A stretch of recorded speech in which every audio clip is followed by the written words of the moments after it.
Soyez les bienvenus, que Dieu vous bénisse. Et puis, on va partager la parole de Dieu. La parole de Dieu, c'est la parole vivante, la parole créatrice, la parole qui est capable de changer les vies. Et il y a une pensée très simple que je voudrais partager avec vous ce soir, c'est celle-ci. Je n'ai personne. Je n'ai personne. Ça nous arrive des fois d'être tellement entourés et pourtant à l'intérieur, là, on n'a personne. C'est vrai, hein? J'ai une grande famille. J'habite dans un endroit, il y a du monde autour de moi. Je suis constamment entouré, il y a toujours du monde autour de moi. Mais pourtant, à l'intérieur, là, j'ai personne. J'ai personne. Et j'aimerais vous parler de différents personnages qui, eux aussi, étaient dans cette situation. Ils n'avaient personne pour les aider, personne pour leur venir en aide, mais un jour, ils ont rencontré Jésus-Christ. Il y a un homme, la Bible nous dit qu'il était dans un lieu un peu particulier, c'était la piscine de Bethesda. La piscine de Bethesda, c'était un endroit où il y avait beaucoup de malades, toutes sortes de malades. Des paralytiques, des boiteux, certainement des gens avec des cancers. Bon, à l'époque, on ne mettait pas des noms sur les maladies. Hein. On ne connaissait rien, la médecine n'avait pas évolué, mais il y avait des maladies qui étaient là. Et il y avait toutes sortes de malades qui étaient là. Et dans tous ces malades, en fait, ce qu'il y avait de particulier là-bas, c'est que, en fait, il y avait des piscines. Et le premier qui se jetait dans la piscine, il était guéri. De temps en temps, pas tout le temps, de temps en temps, il y avait un ange qui descendait, qui remuait l'eau. Et celui qui réagissait le premier et qui se jetait dans la piscine, il était guéri à l'instant. Mais c'était aléatoire. On ne savait pas qui était cet ange. On ne savait pas quand est-ce qu'il allait venir. Il fallait veiller constamment. OK ? Et les malades étaient là, ils attendaient. Alors bien évidemment, celui qui était paralytique, par exemple, il ne pouvait pas se déplacer tout seul. Il fallait qu'il ait quelqu'un avec lui. Celui qui venait peut-être juste pour une entorse au poignet, il pouvait rester juste à côté de l'eau. Et dès que l'eau remuait, il se jetait dans l'eau. Vous imaginez l'injustice qu'il devait y avoir dans ce lieu. Il y en a un, il était venu juste parce qu'il s'est cassé l'ongle. Hein, et il pleure, oh, j'ai mal, j'ai mal. À côté de ça, il y avait quelqu'un qui avait un cancer généralisé depuis des années. Et puis le pauvre est resté là malade pendant que l'autre venait être guéri pour son ongle. Ça, c'est le monde. Il n'y a pas de place pour tout le monde. Il n'y a pas de guérison pour tout le monde. Et c'est aléatoire. On ne sait pas qui sera guéri. On ne sait pas les choses. Mais avec l'évangile, il n'y a rien de tout ça. Le Seigneur veut nous dire ce soir qu'il n'a pas de quota de guérison. Il peut guérir en abondance. Il peut guérir chacun d'entre nous ce soir. Il ne regarde pas à la difficulté qu'on rencontre. Il ne regarde pas au niveau de maladie. Celui qui a un cancer généralisé, le médecin lui a dit, il te reste 6 mois à vivre, le Seigneur peut te guérir ce soir. Et celui qui a dit, moi c'est juste des migraines, c'est peut-être pas grand-chose, mais c'est des migraines qui sont là tous les jours, Dieu peut te guérir aussi des migraines. Amen. Il n'y a pas d'aléatoire, il n'y a pas le premier qui arrive, le premier est servi, même le dernier sera le premier. Alléluia. Cet homme, il est là, il est dans ce lieu-là, et en fait, tout le monde l'a oublié. Les autres, ils sont guéris, chaque fois, ils voient des gens venir, des gens être guéris, mais lui, à chaque fois qu'il veut se jeter dans l'eau, il arrive trop tard. Et Jésus rentre dans ce lieu, et Jésus connaît chacune des personnes, chacune de ses créatures. Dans ce lieu-là, il connaît chacune de nos vies. Il nous connaît par nos noms, même s'il y en a certains qui ne le connaissent pas, lui, il les connaît tous. Il est venu, et devant toute cette foule de malades, il s'est adressé à un malade en particulier. Il s'est adressé à ce malade qui était là depuis 38 ans. 38 ans de maladie, 38 ans de souffrance, 38 ans d'injustice, où il voit des gens moins malades que lui être guéris avant lui. 38 ans où il est là, et certainement il a demandé de l'aide à des personnes, mais les gens étaient comme aujourd'hui égoïstes. Il n'y a rien de nouveau sous le soleil. Les gens étaient égoïstes aussi à l'époque. Ils voulaient regarder à leur propre vie. Et Jésus s'est approché de cet homme et lui a posé une question simple. Veux-tu être guéri ? Et à cette question simple, l'homme va donner une réponse compliquée. Parce qu'on aime bien être compliqué, nous. Hein. Au lieu de répondre oui ou non, la question elle est simple. Est-ce que tu veux être guéri ? Oui ou non ? Si tu n'as pas envie, ben continue. Est-ce que tu veux être guéri ? Oui, ben sois guéri. Il va dire oui, mais en fait, j'ai personne. J'ai personne pour m'aider. À chaque fois que l'ange descend et remue l'eau, le temps que je me déplace, ça y est, il y a déjà une personne qui s'est jetée dans l'eau. J'ai personne. Mais il n'avait personne jusqu'à ce jour-là. Ce jour-là, il y a eu une rencontre. Jésus est venu. Il dit, moi, je suis capable de te guérir. Tu n'as pas besoin de te jeter dans l'eau. Tu n'as pas besoin d'attendre ton tour. Tu n'as pas besoin d'être le premier. Même si tu es le dernier, je serai là pour toi. Alléluia. Moi, je ne regarde pas à ta couleur de peau. Je regarde pas à la communauté dans laquelle tu appartiens. Je ne regarde pas à ton âge. Je ne regarde pas à ton compte en banque. Je ne regarde à rien de tout ça. Moi, je vois ton âme. Je vois quelqu'un qui souffre. Et je citais encore ce psaume tout à l'heure à cette dame qu'on a visitée. Le Seigneur est près de ceux qui ont le cœur brisé. Il est avec ceux qui ont le cœur complètement abattu. Il est avec eux. Alléluia. Quand un malheureux crie, l'Éternel entend. Et il le délivre de toutes ses détresses. Alléluia. Il est dit que l'ange, comme disait notre sœur, l'ange de l'Éternel campe autour de ceux qui le craignent et il les arrache à tous les dangers. Alléluia. Jésus est entré dans ce lieu et cet homme qui avait dit « j'ai personne », il a rencontré ce Jésus. Il a rencontré ce Sauveur. Et le Seigneur, il vient à chacun d'entre nous dire encore ce soir, est-ce que tu as besoin d'aide? Peut-être que tu es bien entouré, peut-être qu'il y a du monde autour de toi, mais en fait, tu es tout seul dans ta situation. Tu es tout seul dans tes galères, excusez-moi l'expression, tu es tout seul dans ta souffrance. Et même les médecins, ils n'ont rien pu faire. Cette femme, elle était malade depuis 12 ans. Elle a vu tous les médecins du coin de la région, elle a fait tout Israël. Elle a vu tous les spécialistes, elle a essayé de faire tout ce qu'elle pouvait. Et on lui a dit à chaque fois, on ne peut rien faire pour vous. Mais elle a dit, il y a Jésus qui passe, peut-être que je vais réussir à la rattraper. Et si je peux juste toucher le bord de son vêtement, ce sera suffisant. Je n'ai pas besoin que le pasteur il fasse des grandes prières. Je n'ai pas besoin que le pasteur il essaye de remuer ou j'en sais rien. Là, non. Les fumigènes et la lumière et les spots et tout ça, ça c'est hop, on laisse ça au monde. Hein. Ça c'est le théâtre dans le monde. On va en discothèque pour faire ça. Ici dans l'église, c'est dans la simplicité. Est-ce que tu crois? Oui, sois guéri au nom de Jésus-Christ. Je disais à cette femme tout à l'heure qu'on a visité avec Charles. Je dis, vous savez, l'imposition des mains, on y croit. Parce que la Bible dit dans Marc chapitre 16, verset 17, « Voici les miracles qui accompagneront ceux qui auront cru. » Et dans cette liste, il est dit, ils imposeront les mains aux malades et les malades seront guéris. Mais j'ai dit, certaines fois, on n'a même pas imposé les mains aux malades. On a demandé aux gens de faire un acte de foi. Vous qui êtes dans ce lieu, si vous êtes malade et si vous croyez que Jésus peut faire quelque chose pour vous, levez votre main à votre place. Et il y a des mains qui se sont levées et à l'instant même, ces gens ont reçu la guérison. L'onction de Dieu était présente. Et même si moi, je n'ai pas pu poser mes mains, même si personne n'a posé ses mains, Jésus-Christ a posé ses mains meurtries. Alléluia. Je n'ai personne. Il y a une autre personne aussi qui avait dit, j'ai personne. C'est une femme, elle était veuve. Elle venait de perdre son mari. Et en plus de ça, elle venait de perdre son fils unique. Elle n'avait plus personne. Imaginez le déchirement de son cœur. C'est difficile quand c'est comme ça.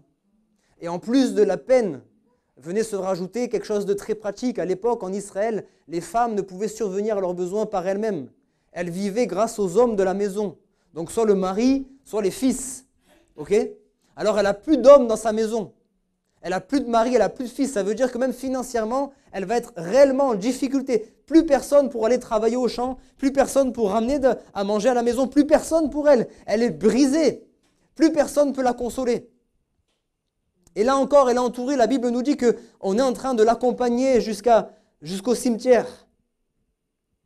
Son fils est dans le cercueil et on l'accompagne. Et il y a les pleureurs qui sont là, il y a les gens de sa famille. La Bible nous dit même des gens alentours, des villages alentours, certainement qu'elle était aimée, cette femme. Des gens alentours, des villages alentours, des quartiers alentours, qui sont venus pour accompagner cette femme. Alors cette femme, elle était entourée de plein de monde. Mais elle était seule dans sa souffrance. Seule dans ses blessures intérieures. À l'extérieur, là, elle se montrait forte. Jusqu'à maintenant, elle devait se montrer forte. Et souvent, on se montre fort. Hein. On doit se montrer fort pour nos parents, parce qu'ils ont déjà assez de soucis. On se montre fort pour notre époux, pour notre épouse, parce qu'on veut essayer de les aider. On se montre fort pour nos enfants. On se montre fort pour ceux qui sont autour de nous. On essaie de garder la tête haute, mais en fait, à l'intérieur, là, il n'y a personne qui le sait, mais Jésus le sait. Il n'y a personne qui le sait, mais Jésus connaît ta souffrance. Et cette femme, malgré qu'elle soit entourée, elle dit, je suis seule. J'ai personne qui peut me consoler. Et Jésus s'est approché avec cette parole, femme, ne pleure plus. Femme, ne pleure plus. Jésus est venu pour sécher ses larmes. Là où c'était terminé, là où il y avait le cortège de la mort, on était en train d'emmener ce fils au cimetière. Jésus-Christ, la vie, alléluia. Jésus-Christ n'a pas de la vie, il est la vie, alléluia. Souvent, on cherche à avoir des bénédictions de la part du Seigneur. On voudrait laisser Jésus d'un côté. Toi, reste au ciel. Hein. Reste au ciel, occupe-toi de tes affaires. Juste de temps en temps, tu m'envoies une petite bénédiction, ça me suffira. Ça ne marche pas comme ça.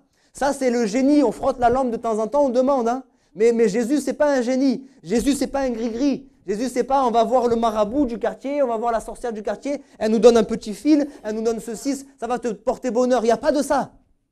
Jésus, c'est la vie. Si tu prends Jésus avec toi, tu as tout avec toi. Tu n'as pas besoin de demander Jésus et la guérison, de demander Jésus et la lumière, de demander Jésus et la paix. Jésus, c'est la guérison. Jésus, c'est la paix. Jésus, c'est la vie. Jésus, c'est la joie. Quand tu as vraiment Jésus dans ta vie, tout ça vient avec. On est là en train de pleurer, dire Seigneur, donne-moi, donne-moi, donne-moi. Arrêtons de dire donne-moi. Disons Seigneur, viens dans ma vie parce que peut-être que je t'ai laissé partir. Quand le Seigneur vient dans ma vie, il y a tout qui change. Les ténèbres s'enfuient. Elles ne peuvent résister. Alléluia. Cette femme, elle nous disait tout à l'heure, il y a la malédiction sur ma vie. J'ai constamment des problèmes. Constamment, je me fais mal. Constamment, j'ai des soucis. J'ai que des problèmes autour de moi. J'ai dit, mais ça, c'est quand on est loin de Dieu. Mais quand le Seigneur, il arrive, il n'y a même plus besoin de faire de prière ni quoi que ce soit. Il est la bénédiction. Quand le Seigneur arrive dans ta vie, les malédictions, elles n'ont plus aucun effet dans ta vie. C'est la bénédiction qui vient maintenant. Et la bénédiction de l'Éternel, elle n'est suivie d'aucun chagrin. Alléluia. Elle enrichit, elle nous bénit, elle nous fait du bien. Jésus lui a dit, ne pleure plus. Et là où c'était terminé, il n'y avait plus rien à faire, c'était terminé, on était en train de le mettre en terre. Il va juste poser sa main sur le cercueil et il va lui dire avec autorité, jeune homme, lève-toi. Et à cet instant même, le jeune homme est revenu à la vie. Même s'il y a des choses qui sont mortes dans notre vie, même s'il y a des choses où on ne peut plus rien faire, c'est terminé. Franchement, il n'y a plus aucun espoir. Il n'y a plus aucun espoir. On a beau se creuser la tête, on a beau essayer de sauver notre mariage, on a beau essayer de sauver notre enfant qui est en train de s'éloigner, il part dans la drogue, il fait n'importe quoi, il va peut-être aller en prison, etc. On a beau essayer de faire toutes ces choses-là. Il n'y a rien, il n'y a plus aucun espoir. Mais même quand il n'y a plus aucun espoir, le Seigneur te dit, viens vers moi. Quand un malheureux crie, l'Éternel entend. Et le délivre de toutes ses détresses. Crie à moi ce soir. Crie à moi. Si on n'entend pas le son de ta voix, c'est pas grave. Que ton cœur crie. Fais comme Anne. Elle bougeait juste les lèvres. Elle n'avait même plus la force de laisser sortir un son de sa bouche. Elle était complètement brisée. Ça faisait des années qu'elle priait, ça faisait des années qu'elle ne voyait rien. Mais là, cette fois-ci, elle dit, j'ai même plus la force de prier. C'est juste ses lèvres qui ont bougé. Mais le Seigneur, il a entendu sa prière. Il entend même la voix de nos larmes. Je n'ai personne. Le Seigneur lui a dit, ne pleure plus. Voici encore une autre personne qui a dit, j'ai personne pour m'aider. J'ai personne pour m'aider. Un homme, on l'appelait le fou. Tout le monde le connaissait dans le quartier. La Bible nous dit qu'on l'enchaînait. Lui, si le jeune homme, on l'emmenait au cimetière, lui, il était vivant, mais il vivait dans le cimetière. On lui mettait des chaînes aux pieds, on lui mettait des chaînes aux mains. Il était plein de démons. Et même les chaînes, il les brisait avec la force des démons. Il y avait une légion de démons qui était en lui. Sa vie, elle était vouée à l'échec, désespérée, on ne peut plus rien faire. Vous savez que c'est des réalités, ça, encore aujourd'hui? Les démons, ils ne sont pas restés à l'époque de Jésus. Hein. Les démons, ils ne sont pas restés en Israël. Ils sont ici en France encore aujourd'hui. Hein. Il y a des gens aujourd'hui qui vivent comme ça encore, enchaînés par des puissances démoniaques.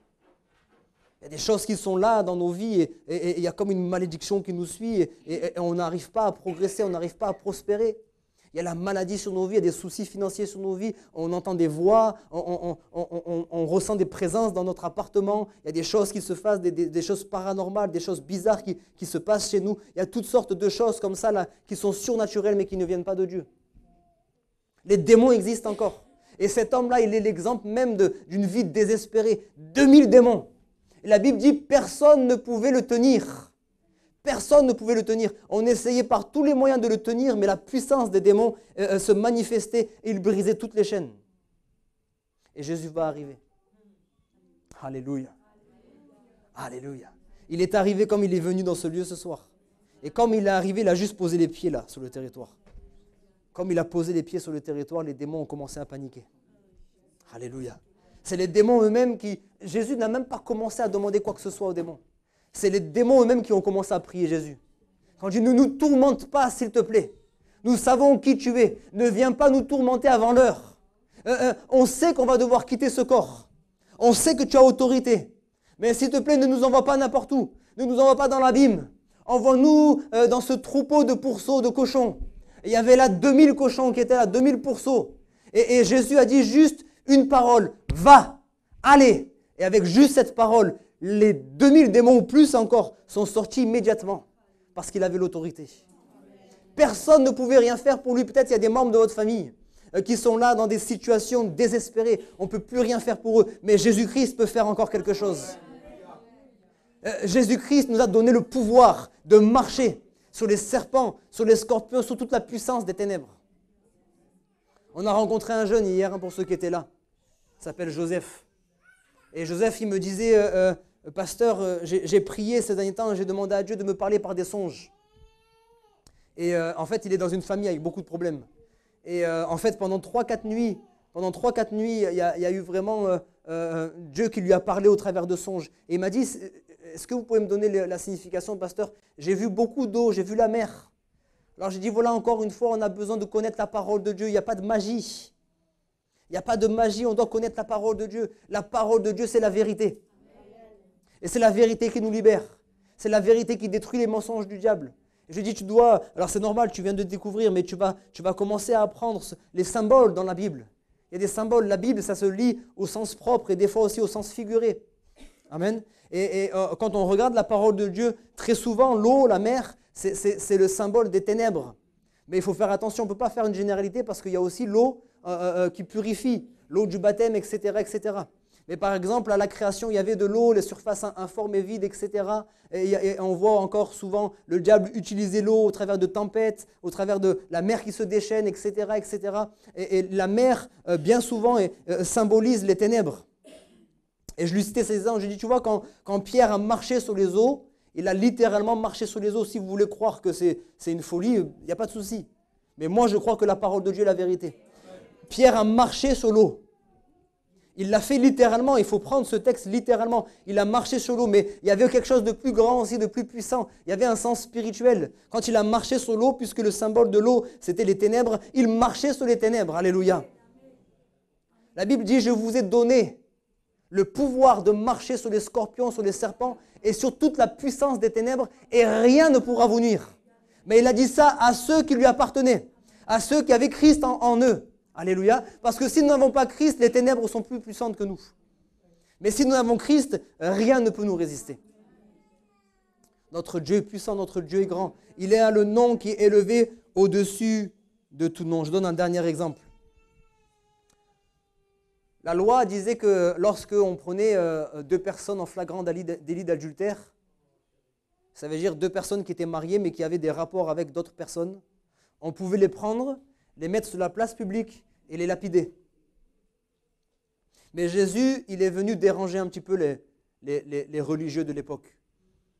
Parce qu'il l'a dit lui-même, je ne suis pas venu abolir la loi, je ne suis pas venu annuler les choses de la loi, mais je suis venu l'accomplir parce que la loi, elle est obsolète.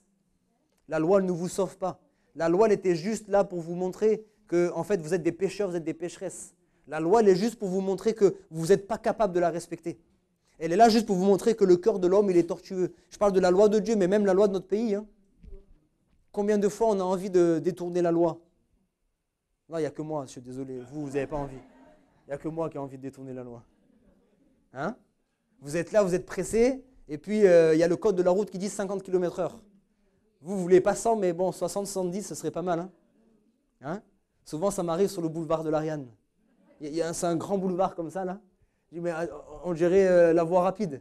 J'ai envie d'aller... Il dit, bon, allez, attention. Et des fois, c'est des petites choses comme ça. La loi, elle est faite pour nous montrer que dès qu'on dit danger, on a envie de toucher. Je suis le seul ou pas? Non? On rentre dans une maison, il y a plein de pièces. Il y a juste une pièce, ça veut dire interdit d'entrer. Je vous assure, le premier endroit où on veut aller, c'est là-bas. Avant même d'aller visiter les autres, on a envie d'aller là-bas. Il y a quoi derrière là? C'est quoi? C'est quoi derrière là? Hein? L'homme, il est comme ça. Il est tourné vers le mal. Et la loi était juste pour nous mettre devant la réalité. J'aime cette parole. Ce n'est pas une parole de la Bible, c'est un pasteur qui a dit ça pour imaginer un petit peu. Il dit, la loi, c'est un miroir. Un miroir, ça vous montre votre saleté. Ça vous montre l'état de votre vie, mais ça ne peut pas vous laver. Maintenant, le sang de Jésus-Christ, c'est le savon. La loi vous montre que vous êtes sale, le sang de Jésus vous lave. Alléluia. Alors, puisque Jésus il est venu un petit peu renverser toutes ces choses-là, il a dit oui, c'est vrai, moi je ne viens pas annuler la loi, c'est vrai, la loi elle est réelle, mais par contre je viens vous montrer que moi je suis capable de l'accomplir. Amen. Alors, les religieux de l'époque, ils ont voulu tendre un piège à Jésus. Bon voilà, on t'a ramené cette femme, et comme je dis souvent, ils n'ont ramené que la femme, pas l'homme. Hein. S'il y avait un rapport, normalement ils étaient deux, je pense. Hein. Mais l'homme, ils l'ont laissé tranquille parce que hein, peut-être il était haut placé, peut-être il avait des connaissances, et puis l'homme, il avait une certaine place dans la société. Ça n'existe plus aujourd'hui. Hein. Je ne rentre pas sur ce terrain glissant. Mais à l'époque, encore plus. Si aujourd'hui on a envie de revendiquer des choses, à l'époque, c'était encore plus. Donc, pour X raisons, on n'a pas pris le gars. On a dit, bon, elle là, on l'a prise en flagrant délit d'adultère. Notre loi, elle dit qu'il faut la lapider. Toi, tu dis quoi, toi, Jésus? Il voulait lui tendre un piège parce qu'il s'attendait à ce que Jésus dise, non, non, mais laissez-la partir. S'il avait juste dit, laissez-la partir, ils allaient lui tomber dessus. Donc tu dis que la loi de Moïse, notre grand Moïse là, elle n'est pas bonne, etc., etc. Tu vas contre la loi, etc. Mais Jésus est infiniment sage. Jésus est infiniment sage. Il a dit oui, c'est vrai, vous avez raison. La loi, c'est ce qu'elle dit. Là, j'extrapole un peu, hein, mais c'est ce qu'il a dit quand même. Elle dit que ça, la loi? Elle parle que de ça? Elle parle que de l'adultère? Elle ne dit pas tu ne mentiras pas? Tu ne voleras pas? Tu ne feras pas ceci, tu ne feras pas cela? Ok. Alors, il n'y a pas de souci. On va la lapider. Mais celui qui n'a jamais péché, là, il prend la pierre, il peut le jeter. Et puis Jésus, il s'est retiré, comme ça, il a attendu. Est-ce qu'il y a quelqu'un qui n'a jamais péché là? Allez-y, commencez. Et puis la Bible dit que tous, sans aucune exception, ils ont été convaincus dans leur cœur. Ils avaient des pierres, ils ont posé la pierre, ils sont partis la tête baissée comme ça. Il n'y avait personne pour la défendre. Personne pour se soucier d'elle. Personne pour être son avocat. Et la Bible nous dit que si nous avons péché, nous avons un avocat auprès du Père, Jésus-Christ. Jésus-Christ qui est fidèle, Jésus-Christ qui est juste. Il nous connaît, il sait que nous sommes imparfaits. Mais lorsque nous décidons de lui remettre notre vie, sincèrement, véritablement, pas être des religieux qui viennent prier de temps en temps, qui lisent de temps en temps un peu la Bible, qui font ceci, qui font cela, pas des religieux, mais des gens qui lui donnent leur vie. Quand je dis Seigneur, maintenant ma vie elle est à toi, c'est toi qui la gères comme tu veux. À partir de ce moment-là, on vit des choses extraordinaires. Parce que tant qu'on ne le fait pas, il nous laisse gérer notre vie comme on veut nous. Maintenant, quand ça se passe mal, on ne peut pas se tourner vers lui pour dire « Ouais, regarde toutes les galères que j'ai. Ouais, tu gères mal. Tu gères mal ta vie. Je la gère mal moi aussi. Si je dois gérer ma vie tout seul, vraiment, c'est un chaos ma vie. Pourquoi aujourd'hui je suis dans la bénédiction? On a commencé en priant pour les bénédictions. Pour ceux qui sont arrivés, je disais que j'étais en scooter, je ne vous ai pas dit, mais juste derrière, il y avait un camion. Si je glisse à ce moment-là, le camion n'a pas le temps de freiner. Il n'y a pas longtemps, vous vous rappelez, on n'avait pas beaucoup de personnes ce soir-là à l'église, sur la voie rapide justement. Un jeune motard qui a été mon âge. Mon âge. Est-ce qu'il a glissé, est-ce qu'il a été percuté, je ne sais pas. Il a été écrasé par le camion, il est mort sur le coup. Ça aurait pu être moi. Devant Dieu, ça aurait pu être moi. Si. J'ai dit ça aurait pu être moi. Mais le Seigneur m'a gardé. J'ai glissé, mais le Seigneur m'a relevé. Alléluia. Parce que Dieu est bon. Parce que ma vie, ce n'est pas ma vie. Je lui ai dit au Seigneur, quand on est prêt, hein, c'est ça, celui qui veut perdre sa vie, il la gagnera. Celui qui veut garder sa vie, la perdra. Quand j'ai donné ma vie au Seigneur, je dis, si tu veux que je te rejoigne aujourd'hui, je te rejoins. Si tu veux que je reste, je reste. Je disais encore à cette femme, on disait avec Charles, elle n'arrête pas de prier tous les soirs, Seigneur, reprends-moi, Seigneur. Elle souffre tellement, cette dame, elle dit, Seigneur, reprends-moi, Seigneur. Je dis, arrêtez de prier comme ça parce que le Seigneur ne va pas vous exaucer. Il vous reprendra quand ce sera le jour. Et tant que ce n'est pas le jour, peut-être il vous reste encore 10 ans, mais 10 ans à répéter tous les jours, reprends-moi, ça va être long. Hein. Donc tant qu'à faire, puisque vous êtes là, il faut commencer à dire, Seigneur, qu'est-ce que tu veux de moi? Ma vie, c'est un chaos, prends-la ma vie. C'est bon, je l'ai assez gérée, elle a 77 ans. Je dis, mais c'est bien, c'est un bel âge quand même. Mais 77 ans à gérer ma vie, c'est le chaos. Maintenant, je lui ai dit, aujourd'hui on est le 19, c'est ça? Le 19 octobre, c'est une belle journée pour vous, c'est une belle date à noter. Parce qu'aujourd'hui, votre vie, elle va basculer. Maintenant, c'est le Seigneur qui va gérer votre vie. Et comme le Seigneur va gérer votre vie, les choses elles vont changer. Amen. Alléluia. Je n'ai personne. Il y a quelqu'un qui est dans ce lieu qui dit,